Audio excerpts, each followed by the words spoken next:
बिस्मिल्लाहिर्रहमानिर्रहीम। रब्बना अफ़्रिग़ अलैना सब्रन व थब्बित अक़दामना वंसुरना अलल क़ौमिल काफ़िरीन। आमीन सुम्मा आमीन। अस्सलामु अलैकुम व रहमतुल्लाहि व बरकातुहू। Today we are going to discuss inhibitors and uncouplers of electron transport chain and oxidative phosphorylation.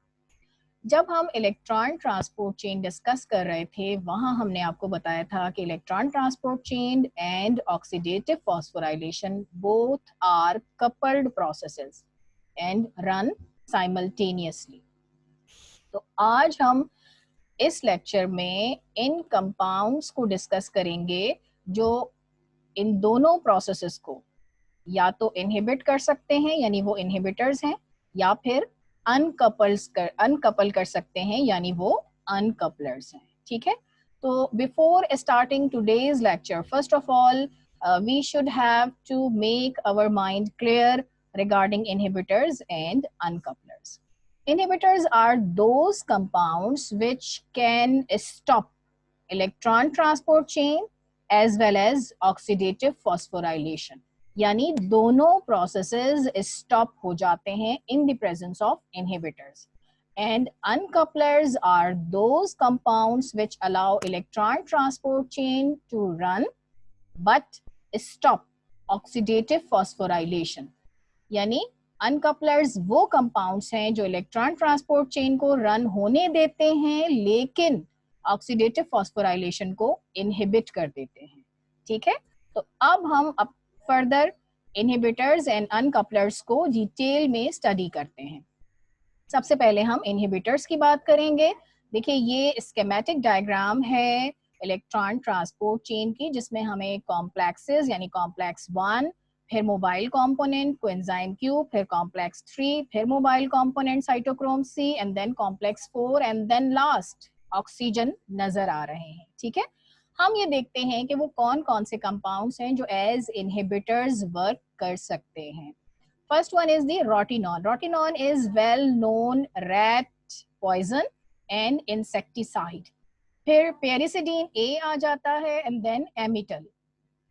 ये तीनों कंपाउंड्स इनका साइट ऑफ एक्शन सिमिलर है, यानी ये NADH डिहाइड्रोजिनेज को बाइंड कर लेते हैं और इलेक्ट्रॉन्स की मूवमेंट को इनहिबिट कर देते हैं। यानी जब कॉम्प्लेक्स 1 से इलेक्ट्रॉन को एंजाइम Q की तरफ नहीं जाएगा तो फिर इलेक्ट्रॉन ट्रांसपोर्ट चेन स्टॉप हो जाएगी। ठीक है, लेकिन इन तीनों ड्रग्स का एक्शन बाईपास हो सकता है अगर इलेक्ट्रॉन्स कॉम्प्लेक्स 2 से कोएंजाइम Q की तरफ शिफ्ट हो। यानी कॉम्प्लेक्स 2 इज सक्सिनेट डिहाइड्रोजिनेज और सक्सिनेट डिहाइड्रोजिनेज से कोएंजाइम Q की तरफ इलेक्ट्रॉन्स की मूवमेंट इलेक्ट्रॉन ट्रांसपोर्ट चेन का नॉर्मल रूट है। तो अगर कॉम्प्लेक्स 2 से इलेक्ट्रॉन्स आ रहे हैं तो electron transport chain normally run कर सकता है। इन तीनों पॉइजनस सब्सटेंसेस का इफेक्ट बाईपास हो जाता है। फिर इसके बाद हम बात करते हैं एंटीमाइसिन ए एंड डाइमरकैप्रोल। ये दोनों कंपाउंड्स इनका साइट ऑफ एक्शन है कॉम्प्लेक्स 3 यानी साइटोक्रोम B/C1 कॉम्प्लेक्स। इनका फंक्शन ये है कि ये साइटोक्रोम B से साइटोक्रोम C1 की तरफ इलेक्ट्रॉन्स की मूवमेंट को स्टॉप कर देते हैं, जिसके रिजल्ट में साइटोक्रोम C1 रिड्यूस नहीं होता। जब ये रिड्यूस नहीं होता तो फिर इसके बाद ये मोबाइल कंपोनेंट यानी साइटोक्रोम C को रिड्यूस नहीं कर सकता, जिसकी वजह से फिर इलेक्ट्रॉन ट्रांसपोर्ट चेन इनहिबिट हो सकती है। ठीक है ना, लेकिन इन दोनों पॉइजन्स का इफेक्ट किस तरह से बाईपास हो जाता है? By increasing ascorbate concentration. Because ascorbate ion को अल्लाह ताला ने ये टेंडेंसी दी है कि वो साइटोक्रोम C को डायरेक्टली रिड्यूस कर सकता है। अगर साइटोक्रोम C डायरेक्टली रिड्यूस हो जाए तो फिर इलेक्ट्रॉन ट्रांसपोर्ट चेन का जो फाइनल स्टेप है यानी कॉम्प्लेक्स 4 से इलेक्ट्रॉन की मूवमेंट ऑक्सीजन की तरफ वो हो सकती है। ठीक है ना, तो इन दोनों पॉइजन्स का इफेक्ट भी यहाँ से निगेट हो सकता है। इसके बाद आ जाते हैं cyanide ion, azide ion, hydrogen sulphide gas and carbon monoxide gas. इनका साइट ऑफ एक्शन क्या है? ये अटैक करते हैं साइटोक्रोम ऑक्सीडेज पर, यानी साइटोक्रोम ऑक्सीडेज को बाइंड कर लेते हैं और फिर इलेक्ट्रॉन्स की मूवमेंट को स्टॉप कर देते हैं टुवर्ड्स ऑक्सीजन। जब इलेक्ट्रॉन ऑक्सीजन की तरफ शिफ्ट नहीं होते तो फिर ऑक्सीजन हाइड्रोजन के साथ कंबाइन होके वाटर मॉलिक्यूल की फॉर्मेशन नहीं कर सकती, ठीक है ना। तो इस तरह ये ऑक्सीजन अगर इसकी कंसंट्रेशन बढ़ जाए ब्लड में तो फिर मेंटल रिटार्डेशन हो सकती है, ये ब्रेन सेल्स को डैमेज कर सकती है, ठीक है। इनहिबिटर्स के केस में ऑक्सीजन की कंजम्पशन रिड्यूस हो जाती है बिकॉज ये जो ऑक्सीजन है ये यूटिलाइज ही नहीं हो रही in the formation of water, ठीक है ना। तो ऑक्सीजन का अपटेक भी कम हो जाता है, ठीक। This is the detailed action of inhibitors. अब हम बात कर लेते हैं अनकपलर्स की। देखिए अनकपलर्स वो कंपाउंड्स हैं जो इलेक्ट्रॉन ट्रांसपोर्ट चेन और ऑक्सीडेटिव फॉस्फोराइलेशन को अनकपल कर देते हैं, यानी इलेक्ट्रॉन ट्रांसपोर्ट चेन रन करती है लेकिन ऑक्सीडेटिव फॉस्फोराइलेशन स्टॉप हो जाती है। ये किस तरह से होता है? Uncouplers are also called protonophores. Electron transport chain के रिजल्ट में जो प्रोटॉन ग्रेडियंट प्रोड्यूस हो रहा था across inner mitochondrial membrane, recall the lecture of electron transport chain, वहां इनर माइटोकॉन्ड्रियल मेम्ब्रेन के अक्रॉस एक प्रोटॉन ग्रेडियंट डेवलप हो रहा था जिसमें माइटोकॉन्ड्रियल मैट्रिक्स से प्रोटॉन निकल के इंटर मेम्ब्रेन स्पेस या फिर साइटोसोल की तरफ जा रहे थे और वहां H+ आयन की कंसंट्रेशन बढ़ गई थी। तो इस ग्रेडियंट ने एक प्रेशर डेवलप कर दिया था जिसकी वजह से मैट्रिक्स की तरफ प्रोटॉन्स की मूवमेंट को होना था ताकि ये प्रेशर रिलीज किया जा सके। तो उसके लिए अल्लाह ताला ने क्या सिस्टम बनाया है कि proton inner mitochondrial inter membrane space से एटीपी सिंथेज के through inner mitochondrial membrane cross करके माइटोकॉन्ड्रियल मैट्रिक्स में आ रहे थे और एटीपी सिंथेज की मूवमेंट से एटीपी की जनरेशन हो रही थी। ये नॉर्मल प्रोसेस था, ठीक है।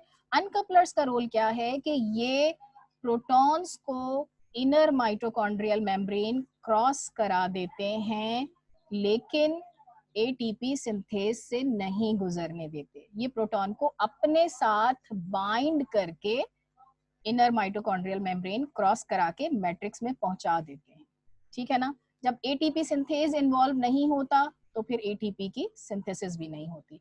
अब हम बात कर लेते हैं वो कौन से कंपाउंड्स हैं जो एज अनकपलर यूज किए जाते हैं। देखिए सबसे पहले है 2,4-डाइनाइट्रोफिनोल, ये इसका स्ट्रक्चर है।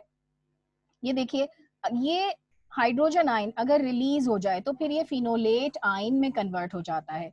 साइटोसोल में ये फिनोलेट आयन की सूरत में मौजूद होता है। ये साइटोसोल में जमा होने वाले H+ आयन को अपने साथ बाइंड करता है, 2,4-डाइनाइट्रोफिनोल बनाता है और इनर माइटोकॉन्ड्रियल मेम्ब्रेन क्रॉस करके मैट्रिक्स में पहुंच जाता है, ठीक है।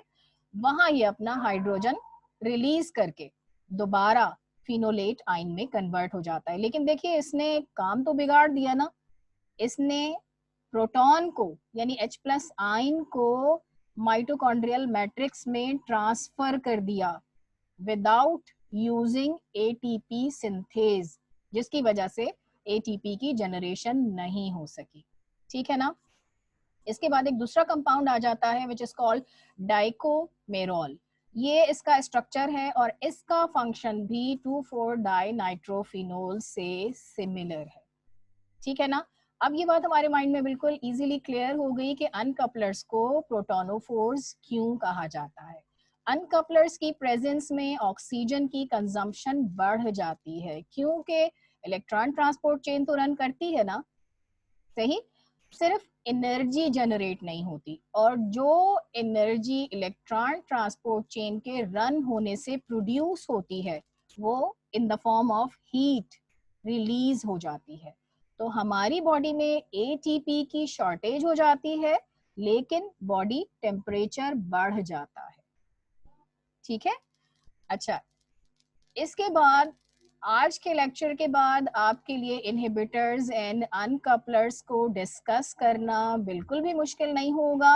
नेक्स्ट लेक्चर में हम एक नेचुरल अनकपलर डिस्कस करेंगे which is called thermogenin. This is present normally in living bodies. ठीक है, till then Allah Hafiz, Assalamu alaikum.